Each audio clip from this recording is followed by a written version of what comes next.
Merci, oui. Effectivement, je suis le lieutenant Dominique Bier et je représente le directeur départemental qui s'excuse et vous prie de bien vouloir l'excuser de ne pas pouvoir être présent ce soir.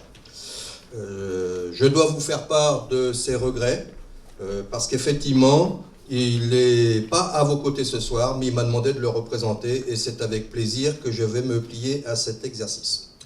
Donc, monsieur le sénateur, monsieur le maire, monsieur le représentant de l'Union départementale des sapeurs-pompiers de la Nièvre, monsieur le chef de centre d'Ourou, mesdames et messieurs les chefs de centre voisins, mesdames et messieurs les représentants des communes limitrophes, les sapeurs-pompiers, mesdames et messieurs.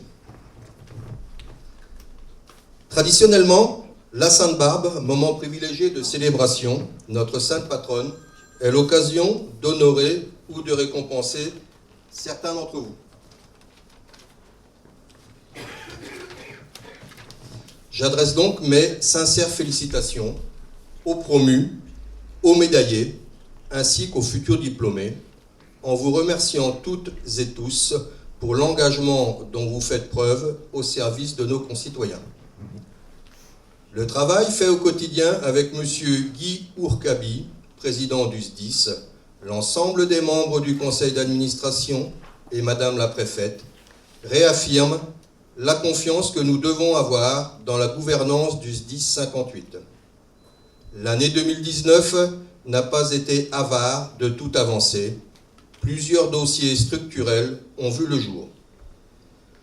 Le plus important d'entre eux, qui orientera notre SDIS pour les 5 années à venir, est le schéma départemental d'analyse et de couverture des risques, qui a été signé par Madame la préfète le mardi 26 novembre dernier, après un avis favorable à l'unanimité de l'ensemble des conseillers départementaux en session le lundi 25 novembre dernier. Après une consultation la plus large et la plus transparente possible, les orientations se veulent à la fois ambitieuses et réalistes. Plusieurs axes forts s'en dégagent. Le premier d'entre eux sera la valorisation, la pérennisation et le développement du volontariat à travers plusieurs actions, notamment une valorisation importante sur 3 ans et dès le 1er janvier 2020 des indemnités dues aux activités de sapeurs-pompiers volontaires.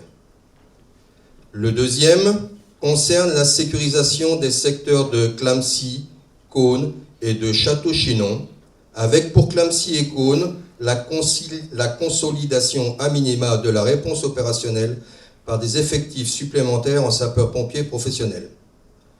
Le troisième axe concerne le domaine de la formation, qui sera dans les toutes prochaines années restructuré avec une montée en charge en termes de ressources, comme la création d'outils, j'imagine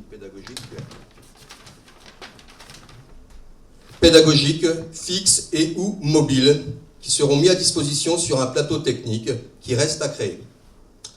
Enfin, un engagement fort de notre gouvernance a été inscrit pour continuer à investir dans les équipements, notamment en parc roulant, mais aussi dans l'aménagement, la construction et la rénovation de nos casernements. La liste des orientations étant trop longue, le plan d'action pour les 5 années à venir sera à votre disposition sous forme de fiches et d'échéanciers dès le début de l'année 2020. Un des autres axes de travail importants est la qualité de vie en service dans notre SDIS. Grâce à un travail de co-construction avec vos représentants qui a commencé il y a près d'1 an, un plan concret a dernièrement été validé par les instances pour une déclinaison des actions dès 2020. Outre le bien-être et plus de reconnaissance dans vos activités du quotidien, la consolidation des compagnies pour plus de proximité et donc plus d'accompagnement sur des missions administratives, techniques et logistiques a été l'un des enjeux majeurs du travail réalisé.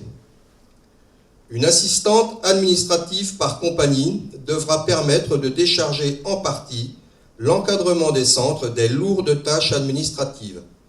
Au-delà, toutes les compagnies auront dorénavant un adjoint permettant cette proximité nécessaire auprès de tous les chefs de centre et leurs adjoints. D'autres dossiers ont pu être finalisés cette année. Le directeur ne manquera pas dans les semaines à venir de communiquer largement sur toutes ces avancées. Fort de ce travail intense, le SDIS de la Nièvre s'est encore fixé plusieurs objectifs pour l'année 2020. Là aussi, une communication la plus transparente possible sera engagée dès le mois de janvier.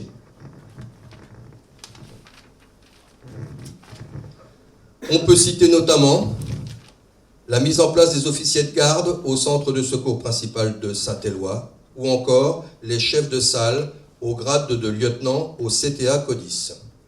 Aussi, nous finaliserons le règlement d'indemnité des sapeurs-pompiers volontaires pour cadrer l'ensemble des indemnités dues. Après la validation en cette fin d'année de notre SDACR, le règlement opérationnel sera bien sûr remis à jour. Les actions du plan volontariat, du SDACR et du plan de qualité de vie en service seront déployées en partie. Les compagnies continueront à être structurées. Tout cela dans un contexte où nous aurions, fin 2020, la visite de l'inspection de la Direction générale de la sécurité civile dans le cadre de l'évaluation périodique du SDIS 58. Un travail dense et intense, mais ô combien important pour l'évolution positive de notre SDIS nous attend. Pour engager toutes ces actions, un terreau est nécessaire. Ce terreau, c'est nos valeurs humaines, l'écoute et la transversalité. Il faut aussi donner du sens à nos actions au quotidien. Enfin, nous sommes dans une maison de tradition, et parmi celles qui font vivre la famille des sapeurs-pompiers, il est nécessaire de mettre au premier rang ces moments de retrouvailles. Je vous souhaite donc à toutes et à tous une très bonne fête de Sainte-Barbe.